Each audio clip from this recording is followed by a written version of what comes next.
In the dead of night, patrolling a mysterious building in the middle of nowhere seemed like just another routine shift, until strange alarms, gas masks, and sulfuric smells hinted at something far more sinister.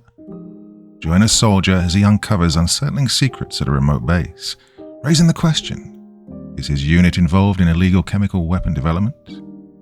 With each shift at Objekt 7, the mystery deepens and the stakes get higher. Can he expose the truth before it's too late? Listen to the shocking tale now, before it disappears.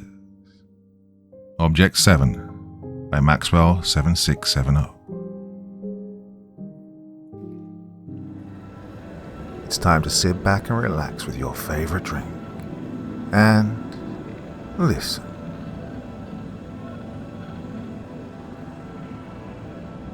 January 6th. I think I may be protecting a war crime in the making, and if I'm right, I can't keep quiet about it. Granted, if I am right, I very likely will get into the very hot water for posting this, but I took some precautions, so I should be safe for at least the immediate future. I'm a member of my country's army. If you want to be dramatic, you could say it's Spec Ops or something like that, but the official name is Guard, roughly translating to guard. Me and my battalion, the 6th grade, are currently stationed at a military base in a very rural part of the country. The base, Kaserne Niederfeld, was constructed sometime in the late 1800s and has served as a training camp since the 1920s. But recently, I'm talking the past 10 years or so, it's been reserved for the 6th Guard as a permanent station, officially for specialized training. Well, we do train a lot, but I don't think that's why we're here. You see, actual guard duty, as in standing in a field and watching for the occasional car that may pass the road near the camp every 2 days or so, is usually passed down to the new guys. And so my group is usually assigned the night shift. No fun business, standing in the pitch dark, cold and miserable for 6 hours straight every second night. Since we're at the base for 2 months now and completed the first stage training, we got assigned to Objekt 7 4 nights ago. I had my first shift there 2 nights ago, and seems like nothing special, right? That's what me and Eric, my partner for the shift, thought as well when we received our orders. Well, the only weird thing was there was no Objekt 7 on the base. You see, the complex was built in the times of the Emperor, and they wanted to sound fancy or whatever. The utility buildings on base are labelled Objekt 1 through 6 and 8. So we knew there should be a 7, but we assumed it was deconstructed or something. It turns out 7 is a Victorian-looking brick factory hall around 12 kilometers south of base proper in the middle of an empty field. So imagine this. Eric, me, and 4 guys who we didn't really know were in a truck drive up to this building in the middle of nowhere at 2200 in the dark of night. 3-chimney, old-timey building with windows sealed with concrete and an ominous brass label saying Objekt 7 over the entrance gate. At closer inspection, you could even see an imprint of a swastika above the label. I guess one was mounted up there during the 1940s. So we were told to patrol the perimeter, report everything unusual and to not enter the building, no matter what. Fair enough. Maybe some top-secret James Bond bullshit's going on in there.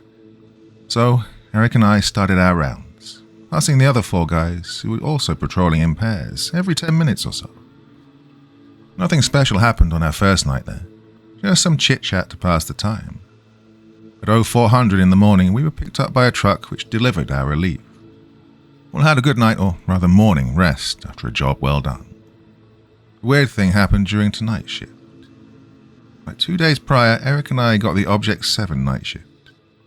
Arrival and patrol were unremarkable, but around 23:30 or so, an alarm sounded.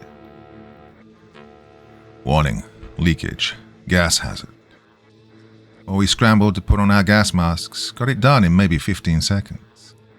Looked round for the other guys while Eric radioed the command post for orders. Unsurprisingly, I didn't spot the others. They were probably on another side of the building.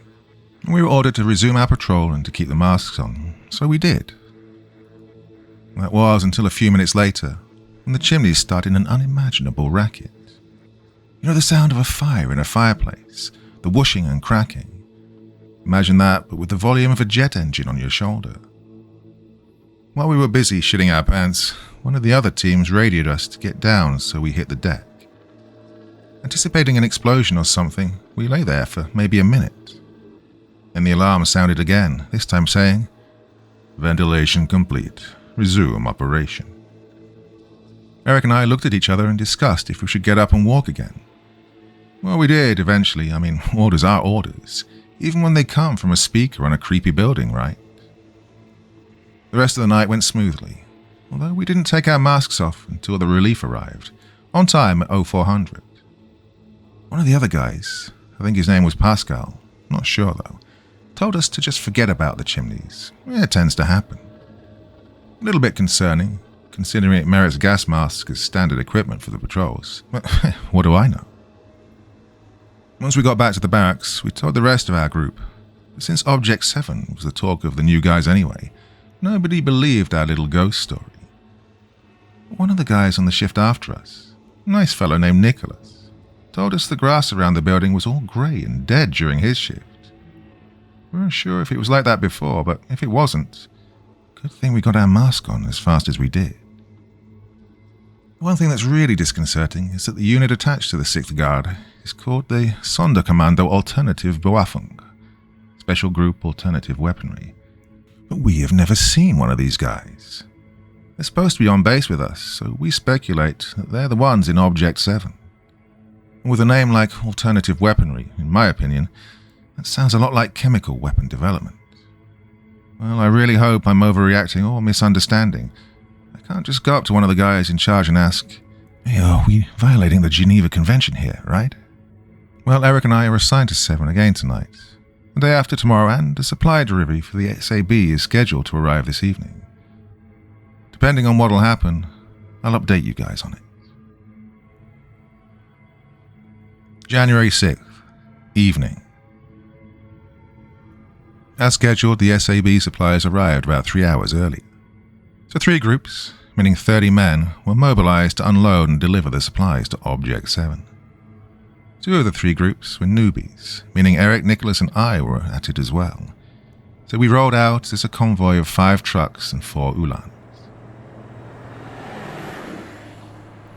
An Ulan, for those who don't know, so everyone I guess, are APCs. They can carry 8 men, 12 if you cuddle, and are armed with a nasty 30mm autocannon. Not necessarily a tank. Not really, but still, heavy machinery. Heavy indeed, considering we are currently just glorified Amazons. Well, we boarded the Ulans and drove to Gerbabach, the nearest village with a train station. The drive was an uneventful half hour. Once arrived, we unloaded 40-odd crates from a freight train into the trucks. I can't list you the whole cargo, but some crates were labeled. Here are the few I remember. Hydrocarbons. Now, from what I remember, that means oil and stuff, but the crate didn't slosh around. Maybe plastic? Sulfur oxide. Sulfuric acid, and that one did slosh. Sulfuric salts. Is that a real thing? I don't know jack shit about chemistry beyond don't touch it if it's called acid. Fluor. Xenon. Random supplies, mostly rations. One mystery chest labeled, well, something unreadable. Before writing this report, I researched those symbols. They are runes translating as Comp AS. So, Component AS, I guess. Anyway, after packing the crates onto the trucks and reboarding the Ulans, we drove back down to Objekt 7, so half an hour to base and an additional 15 minutes to 07. Once we arrived, I noticed 2 things. First, the grass was okay, but judging by his confused look, Nicholas didn't lie when he told me everything was dead. Another mark on the suspicious board, I guess. Second, the gate to 07 was open. Don't know what I expected, but was kind of disappointed.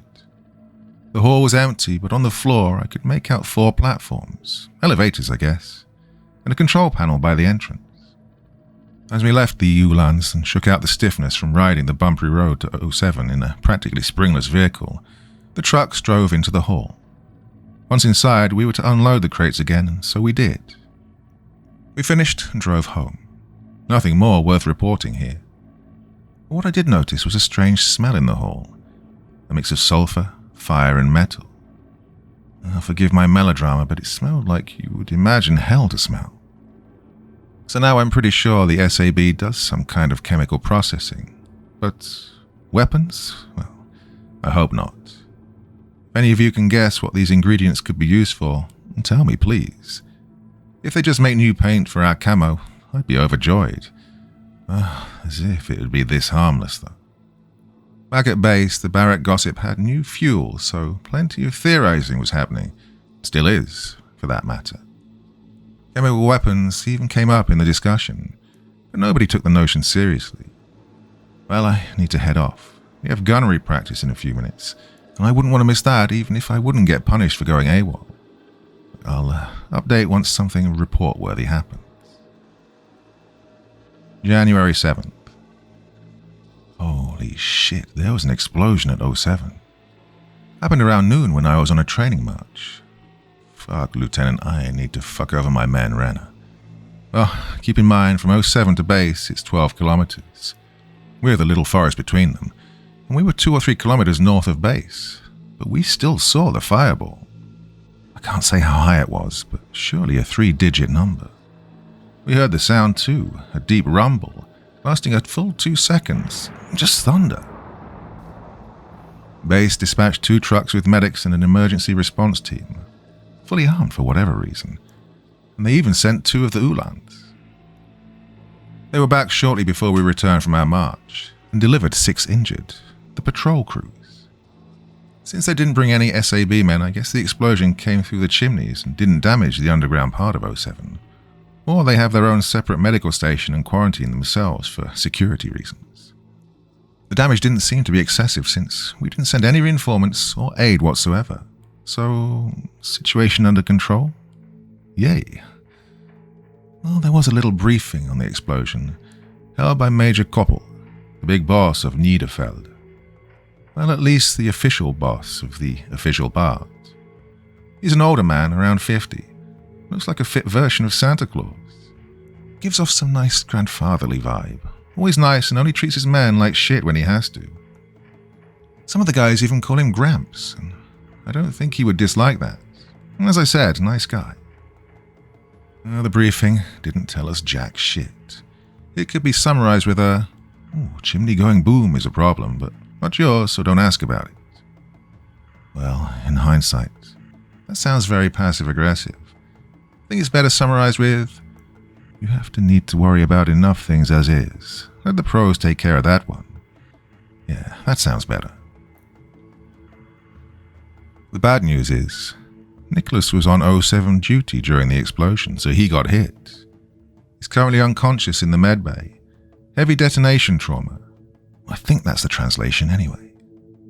Doc expects him to wake up within 24 hours, and he doesn't expect lasting damage, except maybe hearing damage. They were lucky they were under the explosion and not caught up in it. Guess that confirms the chimney explosion theory. I really wonder what SAB is doing down there.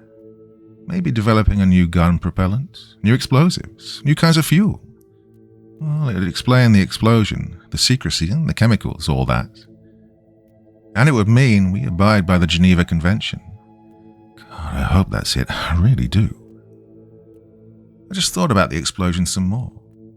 The chimneys are still standing. The medics saw them. And that's the problem. How can an explosion strong enough to knock out 6 guys, some even 200 meters away from the effective epicenter, not leave behind any traces? Again, according to the medics, everything looked normal. Not even the snow on the grass was disturbed. Just some dudes lying in the grass unconscious. Well, wish me luck for tonight's shift. I fear I'll need it.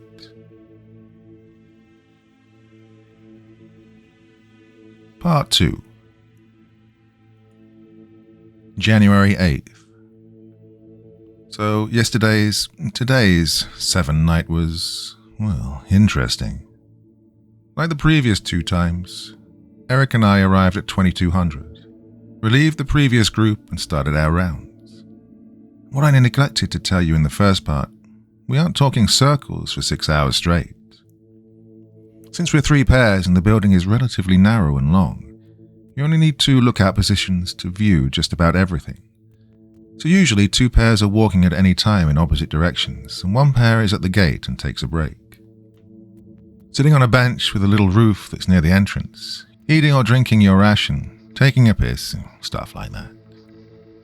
These breaks take around 10 minutes, and then you do 2 rounds, and 20 minutes later you have a break again.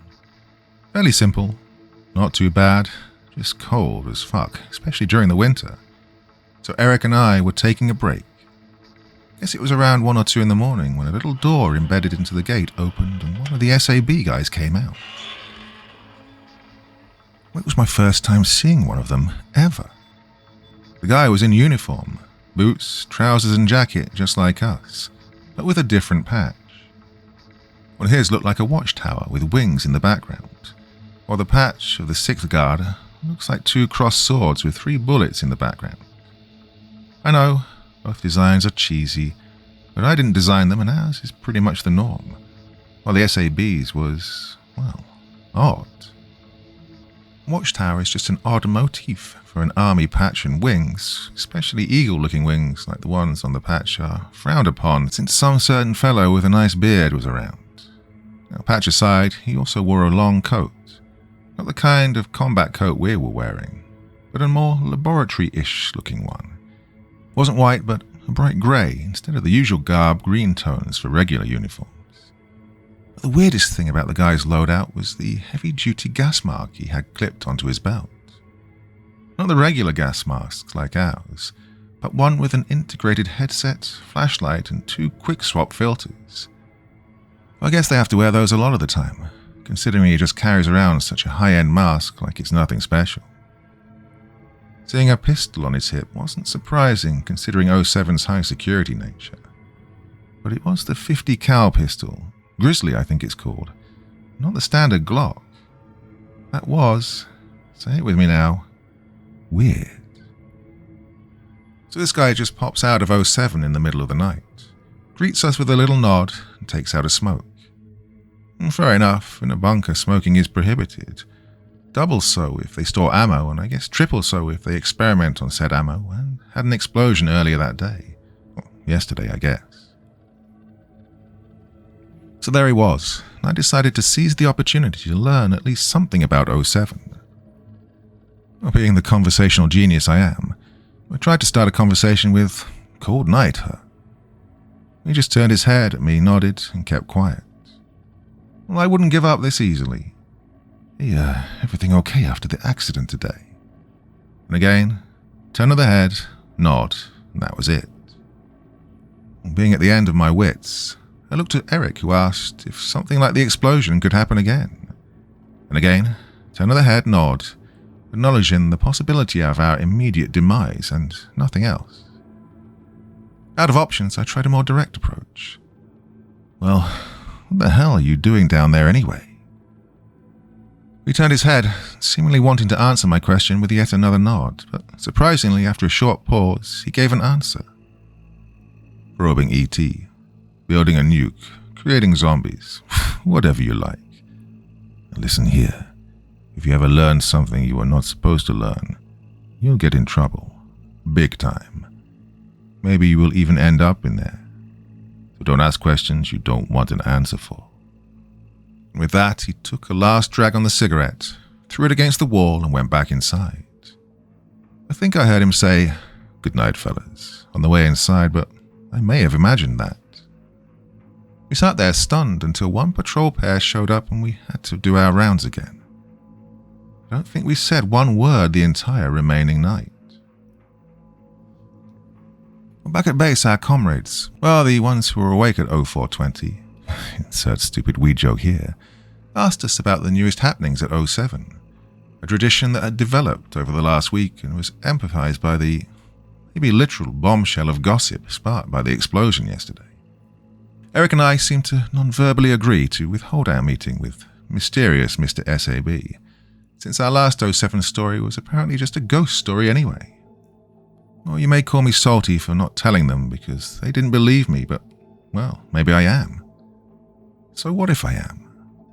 A nice chat with Mr. SAB had assured me that I have to be careful with telling what to whom. Well, on second thought, I knew that before already. Tomorrow is my free day and I plan on researching this place. Maybe I'll learn something about it. Judging by the architecture, it must have at least 100 years of history. Somewhere something useful must have fallen through the cracks of security. Well, I doubt I'll find an immediate answer to all my questions, but hey, here's hoping. Oh, and if I'm already talking about cracks, I noticed a little crack in the gate of 07. Today it was empty. I guess our delivery was hauled down, but maybe it wasn't always like that. If I can manage a sneak peek during the patrol breaks, maybe I'll see something interesting. Well, next update will hopefully be about Nicholas waking up and telling us about the explosion. Till then, your friendly neighborhood information leak signs off. January 9th. Your friendly neighborhood information leak is at it again, publishing government secrets and possibly earning himself a court-martialing. Well, jokes aside, today was my free day, and I used it on researching Niederfeld. I've compiled some interesting data, so here's the rundown. Kaserne Niederfeld was erected between 1895 and 97. It was built as an artillery school, housing and training 3 battalions at once. From its opening in early 98 until it shut down in late 1916, it trained 50 artillery battalions, roughly a third of the regular artillery troops deployed in World War I. Note, battalion does not mean division. Therefore, some nice sums were invested into it, expanding the original only 5 utility buildings, Objekt 1 to 5R kitchen, medical station, garage, power and radio plant, office and instruction room blocks. Added in 1906 were 06, additional storage building, 07, blank, and 08, gun workshop for the artillery guns. That's right, even in the original construction plans, 07 does not have an expressed purpose, and in the plans itself it is only mentioned as 20 by 140 meters workshop hall at Point Niederfeld 7. Not even blueprints for the damn thing. I guess the underground part, however it may look, was there since the beginning. An empty hall in the middle of nowhere serves no purpose at all. The 6 barracks were there from the beginning, but got modernized from 1905 to 08. I couldn't find any delivery papers of pretty much anything that wasn't accounted for by the regular buildings, so judging by the documents I could find, 07 has no interior equipment. Probably was a black site from the start. The only question is, was it always a lab?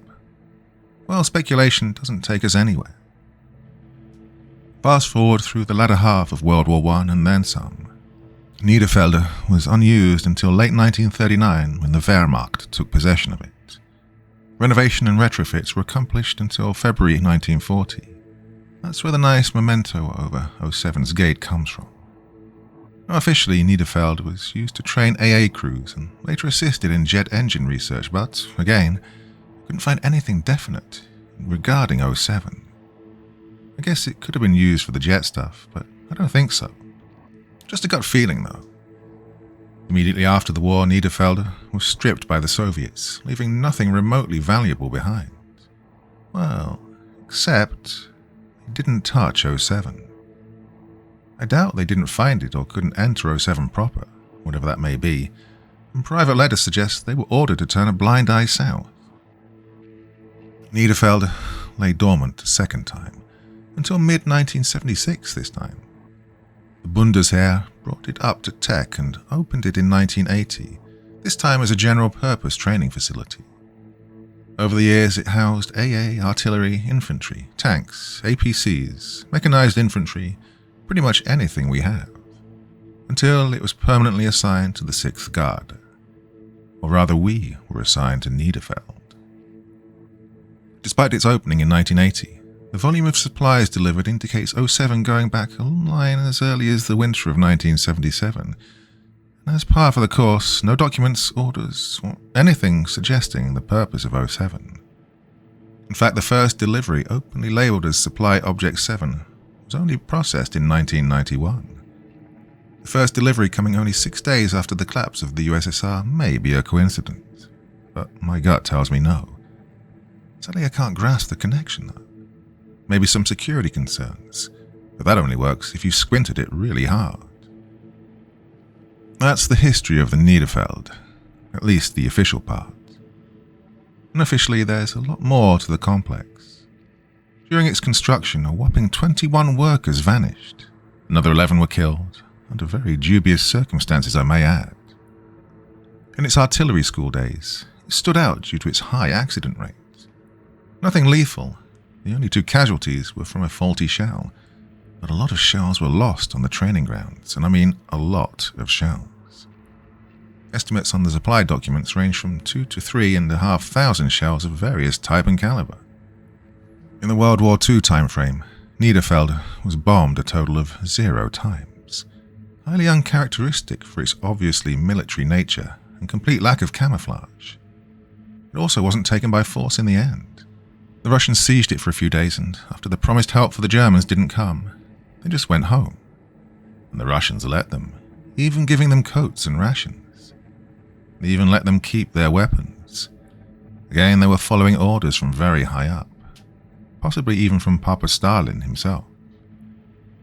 An additional, very unsettling World War II time fact: Niederfeld received 80 prisoners, both political and POWs, for processing. Since it doesn't seem like they were released and the Russians didn't see them in 45, well, you know history. In the current operational period, for the lack of a better term, I couldn't find anything interesting. Probably very highly secured and suppressed intel. The only, and I mean the only thing besides the supply deliveries, which by the way are never described at all, that ever entered 07 that we know of, is a pack of around 20 wolves in 1981. Wolves plus sulfuric bullshit equals success? Well, is the delivery we handled 3 days ago even connected to the wolves from 81? Maybe, maybe not. Officially, we just brought rations and blankets. I hoped I could learn something from this excursion into the past, but I'm just confused. I have less of an idea what the SAB is working on now than before I researched this stuff. And to top it off, it seems 07 was well known and important enough to the Allies and the USSR that they spared it from essentially everything. I may sound like a conspiracy theorist here, but was the work conducted here done in cooperation with wartime enemies? Was, or maybe even is, this a top-secret international project? Is this the real Area 51? Okay, the last one may be an exaggeration, but then again, it may not be. How should I know? Any ideas, oh wise internet? I'm grasping at straws here. Oh, and if you did wonder how I could dig this much up in one day, well, I couldn't. I practically enlisted 2 of my non-military friends for research back on Friday morning. I didn't mention them out of security concerns, but since I've been writing a good while now and I haven't been reprimanded yet, I guess I'm stealthy enough. I'll hope it stays that way. January 10th. Well, anyway, as much fun as yesterday's research was, this night's 07 duty was very interesting. The short of it is that we shot a ghost, I guess. Oh, I'm getting ahead of myself. So, 7 night again. Arrived at 2200, started patrolling, nothing new. Until we spotted a figure in the distance.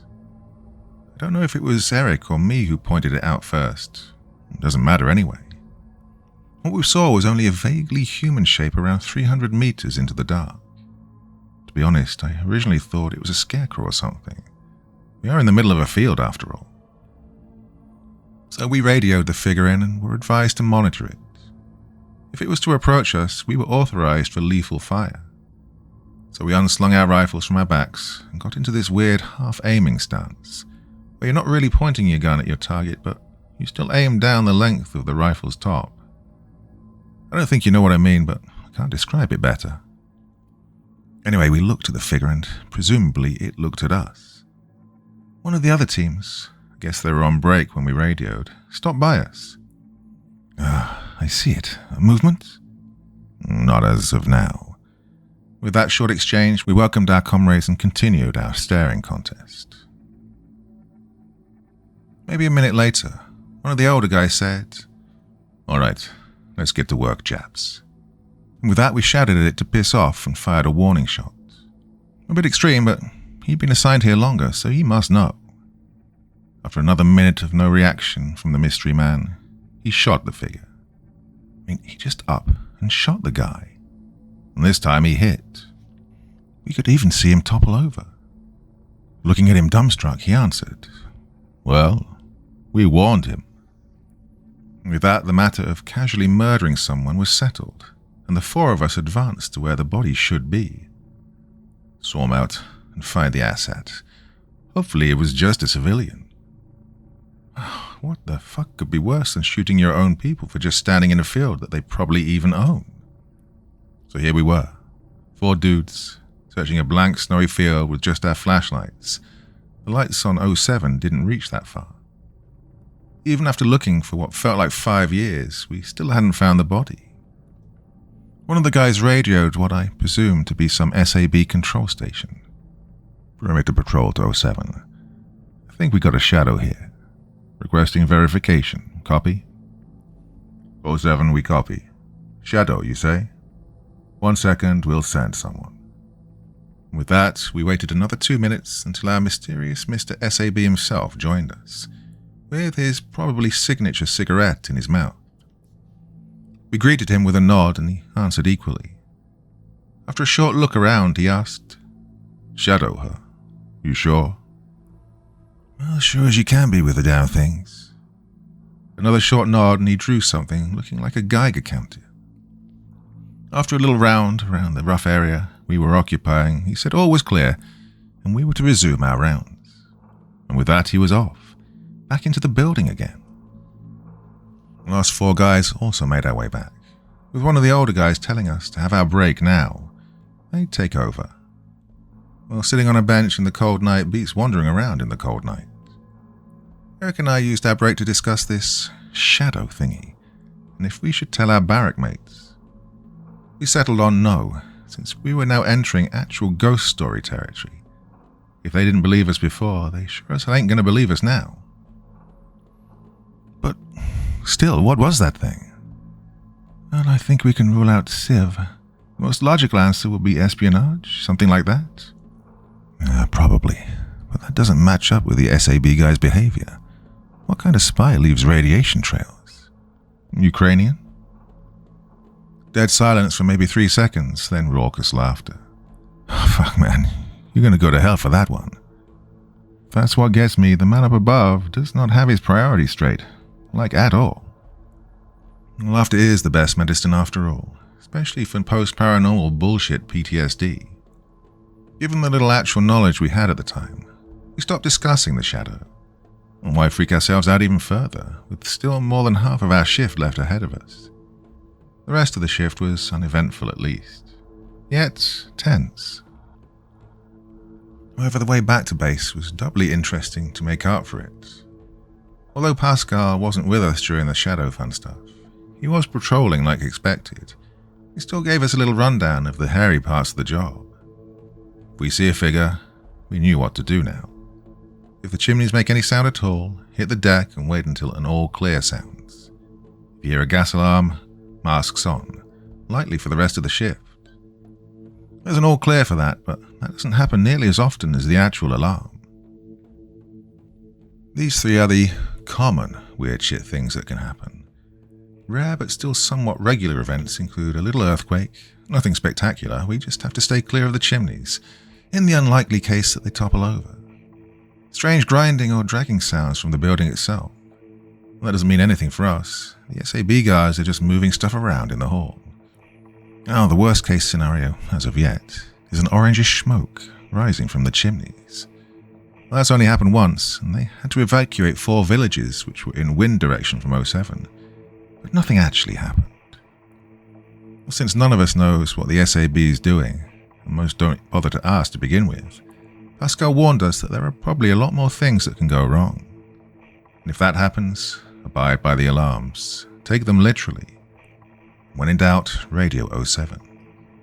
They gave us a frequency for them, but I won't specify it here for obvious reasons. The only curious thing was, why not give us that how to 07 at the beginning? So we asked. You two haven't had one normal night here yet, right? Well, 25% non-weird nights seem like a good quota to me. Absolutely not. Any of the things that we know of that can happen usually only happen every 2 or 3 weeks or so. The building has been going crazy the last month or so.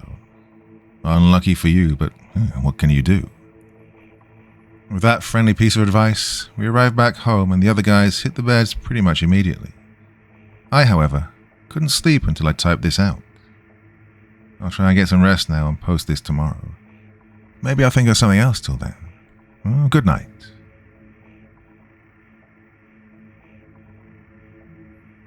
Part 3.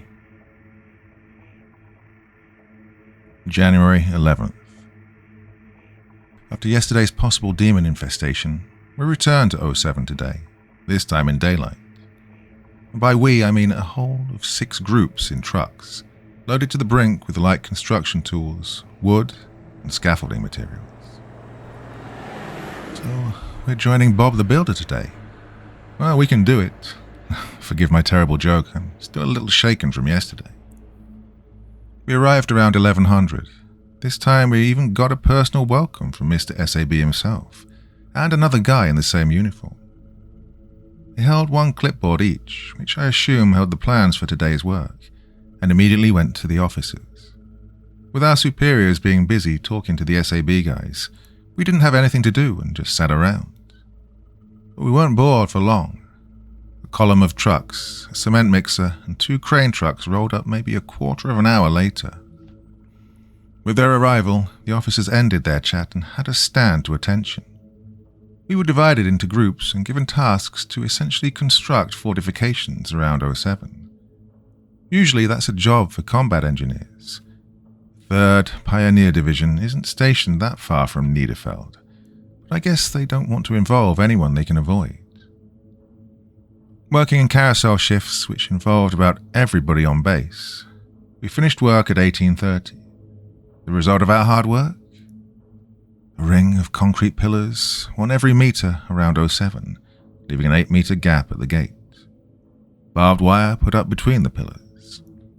2 by 2 meter trench directly in front of the pillars, again except by the gate. Little sandbag bays every 30 or so meters within the fenced-off area. 60 anti-personnel mines in front of the trench. What the fuck, mines? Bit overkill, no? The bench with a roof, our break room, was replaced by a sheet metal shed. We all approve. In the shed, we got a weapon locker filled with 2 MG74s plus belts. Well, what are we preparing 07 for? It wasn't that heavily secured ever, not even during World War II. The official reason doesn't exist, and the unofficial reason is the increase in activity, as mentioned by Pascal yesterday night. Or today morning, I guess. The construction work was an unbelievable pain in the ass, but as they say, it ain't much, but it's honest work.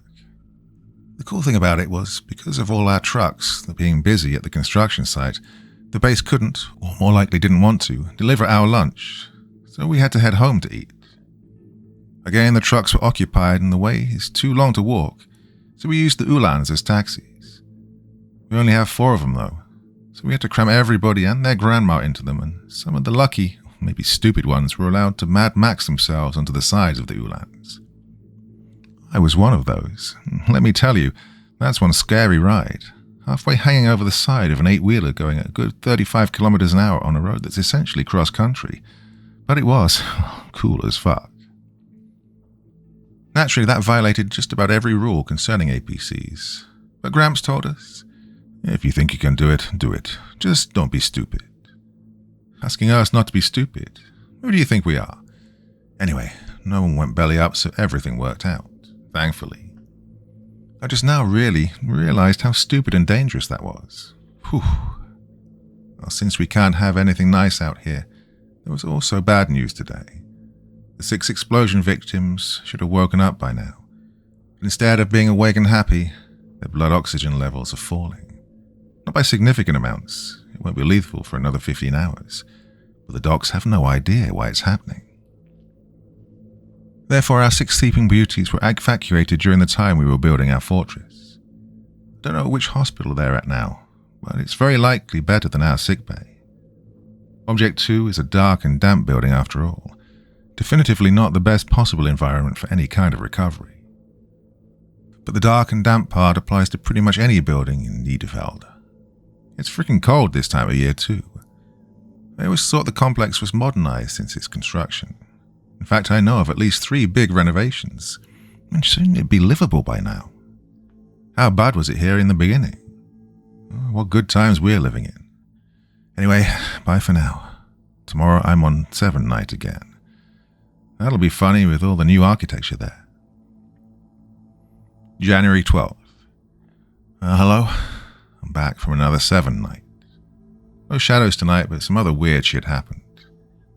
Like every second night, we arrived a little while before 2200 at 07. But unlike every second night, I wasn't with Eric. He had his day off yesterday. Instead, I was paired with a guy called Michael. I haven't spoken much with him before, so I don't know much about him, except that he was a trigger-happy fellow. Usually that's bad news, but here it might help. Since I was still an 07 rookie, I had to take care of him. Now, that may sound weird, since normally you pair the new ones with the old guard to accelerate the learning curve, but at 07 duty it's customary to use 1 rookie pair and 2 seasoned. I wasn't told any reason, but I guess it's a contingency. If a rookie messes up, and I mean messes up royally, the patrol isn't compromised. You'd still have 2 teams to fill the gap until reinforcements arrive. Not a pretty thought, you being the expendable resource. Not something uncommon in any military service, I guess, but here you're extra aware of that fact. When I say that guy was a rookie, that was coming from me with my whopping 4 completed shifts. I mean, it was his first time out here, discounting the supply run and construction work. But I don't think there was any rookie who wasn't involved in that last one. So we pulled up to the now fortified gate and dismounted the truck. Starting to recognize some of the faces of our precursor shift, I greeted them and wished them a good night's rest. They answered with wishing us a calm and silent shift. Since the odd things tend to almost exclusively happen at night, go figure, the good wishes sounded a bit hollow coming from the afternoon shift. Well, they like to call themselves the evening shift to claim at least some of the spooky night vibes. Let's be real, no ghost story starts at 9 in the evening. As soon as the afternoon shift, no, I'm not going to acknowledge their claim on monopoly of creepy shit.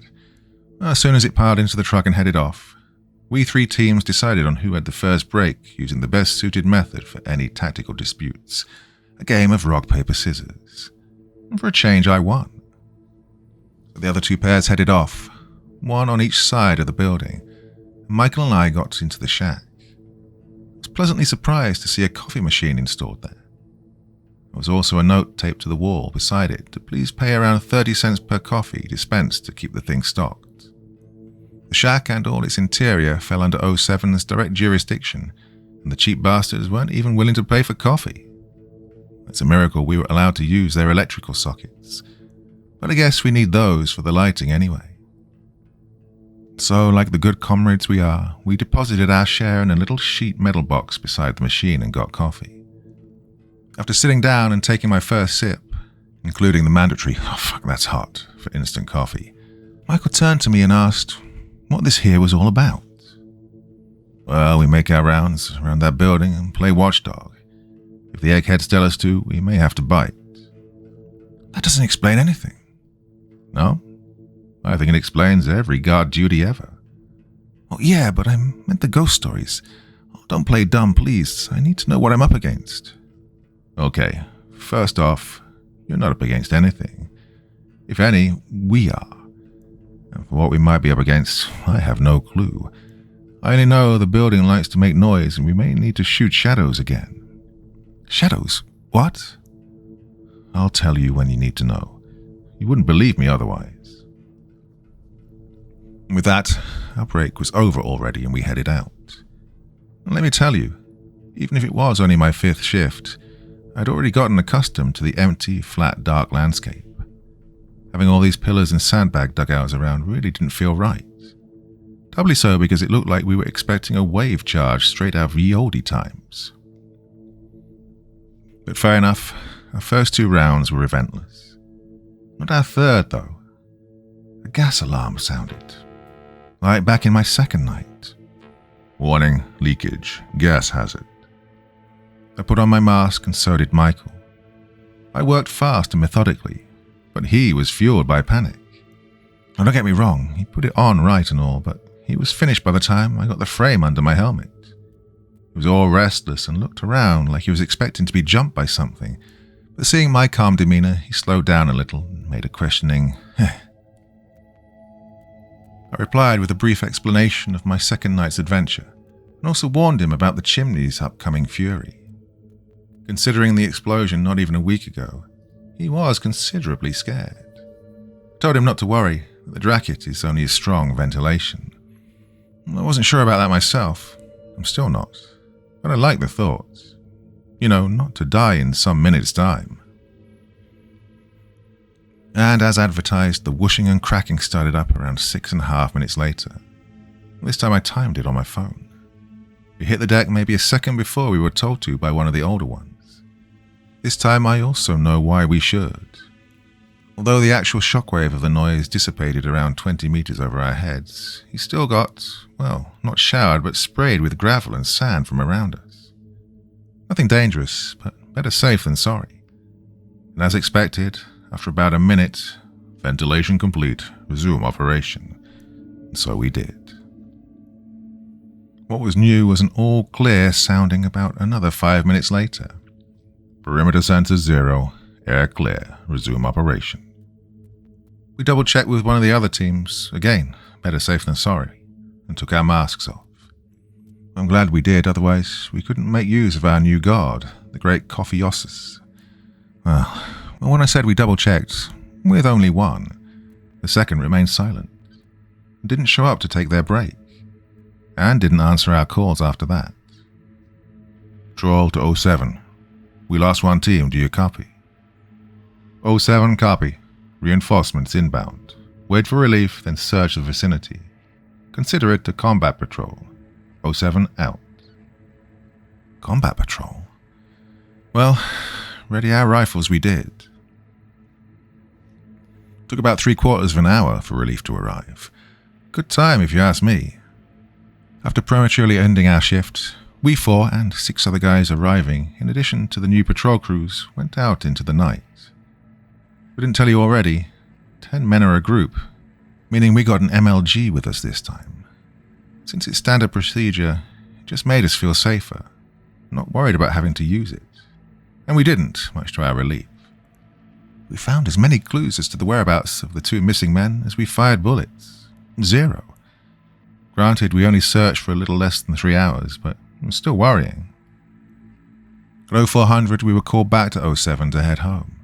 We had a full night shift after us, and base didn't like to put unnecessary pressure on its men. Since about 1/3 of all serving men at Niederfelde were already deployed at 07 as search commandos, and more would follow suit, us 4 were not really needed. Our 6 reinforcement guys had to stay, though. With the explosion victims, and now these 2, we were down 8 men already. Not much considering our size, but still. And that being in the same time around us preparing defenses at 07. I just don't believe in coincidence. I'll keep an eye out. Part 4. January 13th. Today we continued our search for the missing 2 patrolmen. After 5 hours of sleep, give or take, we were woken up to get ready and deploy within an additional hour. We did. With Eric coming back from his day off, he joined us. Wait, that sounds voluntary. No, he was ordered to join us. We arrived back at 07 a wee bit after 1000 hours, and there were already a lot of people around. A shift system seemed to be in place already, since some guys boarded the truck back home. Not knowing what to do, we reported to the shed-turned-command center, where we met a worried and tired Major Couple. He looked like he was up for at least a year, and his worry was more than what we expected for 2 AWOLs. We were added to an already existing search party, coming through a bit of wood 6 kilometers southeast of 07. Only making 6 kilometers in what must have been at least 6 hours of full-out effort? Oh, we were very thorough. Newland dropped us off at our party's approximate location, and we linked up with them in another handful of minutes. I could tell our harrowing tale of how we scaled the highest hills and conquered the wildest of shrubbery, but suffice to say, we found nothing. At 10 kilometers radius, the search was to be accelerated to normal search and rescue standards. I don't know what we were meant to find by turning over literally every rock. And it continued on. And again, we went to the most extreme lengths imaginable. But at 20 kilometers, we were ordered to cease. We were rounded up and brought back. It was around 1600 when we were all assembled in the base's court, where we were told that both the on-foot as well as the helicopter search were fruitless. We were also ordered to consider our missing colleagues as hostile if we spotted them. We should subdue and apprehend them if possible, but if we were about to lose them, we should fire. Not ordinary orders, to be sure, but I'd stopped taking situations at face value by then. We deployed to different points of interest like crossroads, highway axes, train tracks and the like to intercept the fugitives. I think helicopter search and sample patrols resumed, but I don't know for sure. It would be a sensible choice of command, so I guess it happened. I was stationed at a crossing of a street and a train track. I wasn't alone. Eric and 3 other random guys were there with me. We waited for quite a while, took turns napping, and even intercepted a car. But that was only a nice old lady who apparently came home from a shopping trip. She even gave us 2 Tetra packs of apple juice. Oh, thank you, random nice lady. We warned her that she would be stopped a few more times if she were to continue down that road, and that she should take the detour over Kleinpickel, a village some ways away, and she thanked us for the heads up and turned around. Nothing else of note happened the rest of the day. January 14th. Well, I'm in a little bit of a hurry today, and I have a lot to write, so here goes. This 7 night was very eventful. We arrived at 2200. This time Eric was with me again and swapped out. The previous crew warned us that they'd had 2 gas alerts already, so we should keep our masks ready. They sadly could not give a reason for the drastic increase in activity, but that was to be expected. And lo and behold, maybe half an hour into the shift, warning, leakage, gas hazard. Fast forward through the whooshing and to the all clear maybe 20 minutes later. No one was new to the gas business, but after the disappearances 2 nights ago, we all called in and were glad to hear all the other voices. The activity increase of 07 was real. At 2300, we had the whole alarm and all clear thing again, and at 0230, another alarm. According to Pascal, who was also on shift, that was a new record for at least 15 years.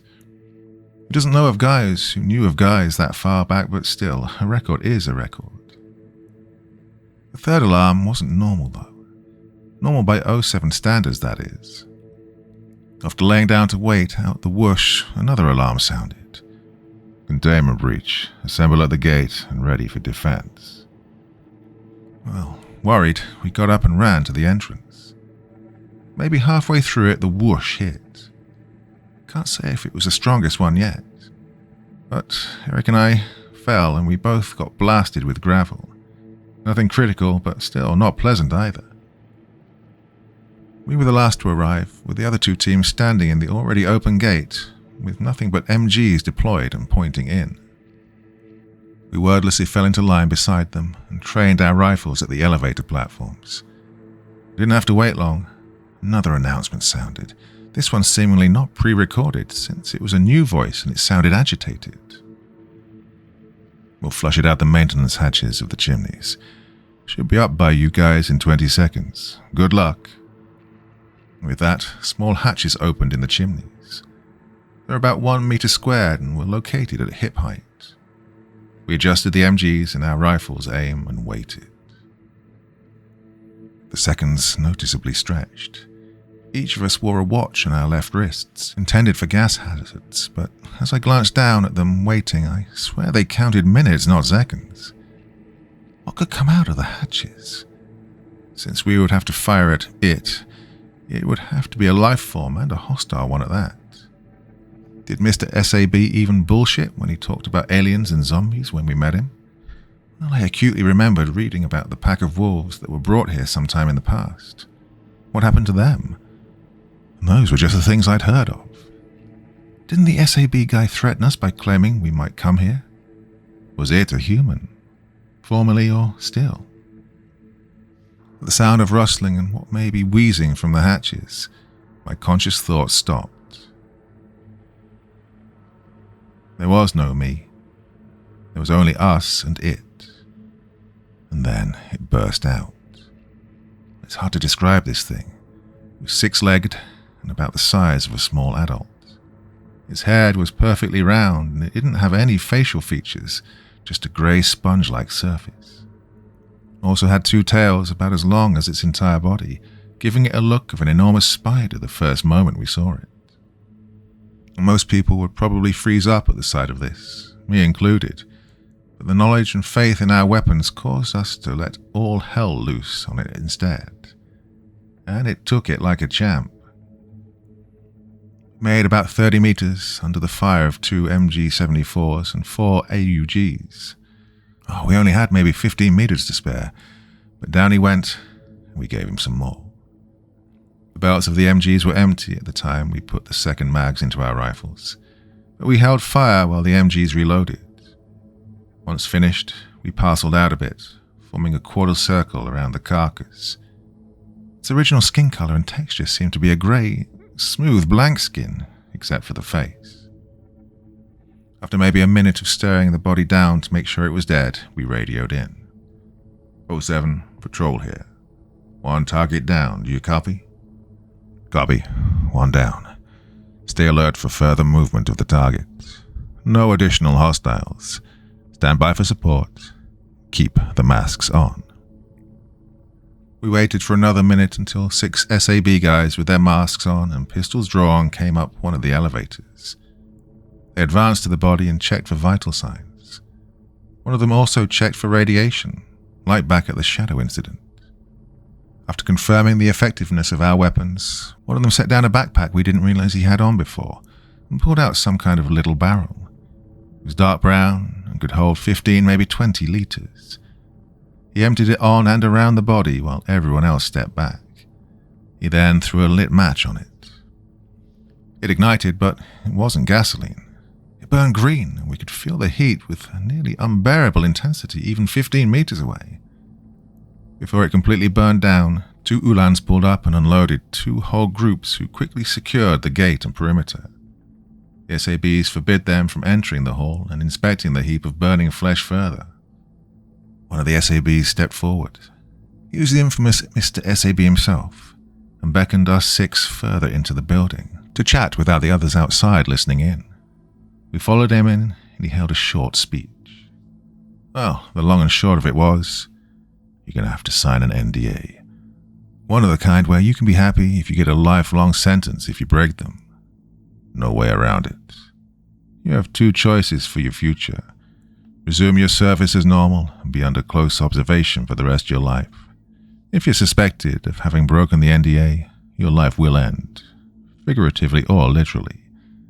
If you don't want that future, you can transfer to us. We're short on personnel now anyways. Oh, don't get me wrong, this is no good job.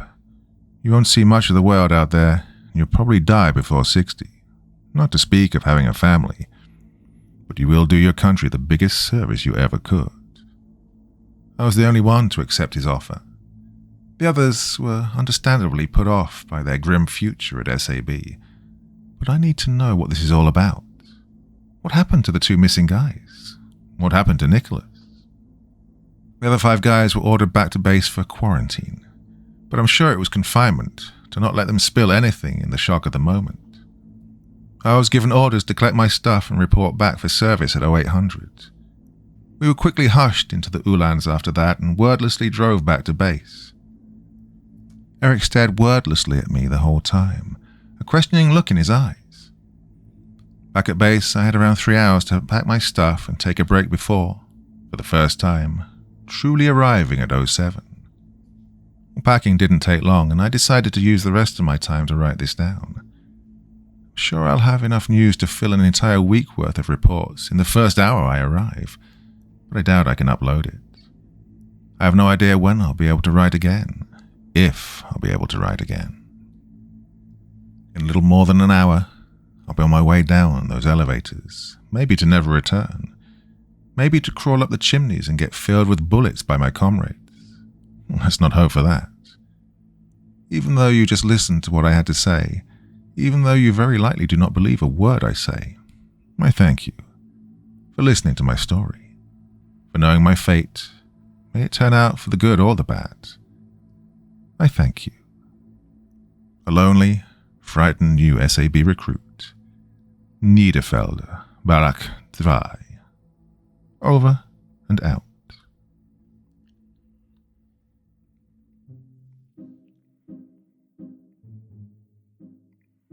Well, my dear friends, I really don't know what to make of that one. Very intriguing, interesting story from Germany, I'm guessing. Of course it is, I know it is. Anyway, I apologize for butchering the German language with my attempted pronunciation there. Well, that was a very intriguing story for this Wednesday evening. Yes, so I will be back again tomorrow with the podcast over on my second channel. Also available pretty much anywhere you get your podcasts. That's called Dr. Creepen's Dungeon if you want to check that out. Basically, I thematically repackage everything I do here on the main channel. It's getting quite popular, so if you want to listen to me on the go, anywhere you get your podcasts, that is available to you. Anyway, that's enough for this evening. Till the next time, my dear friends, very, very sweet dreams and bye-bye.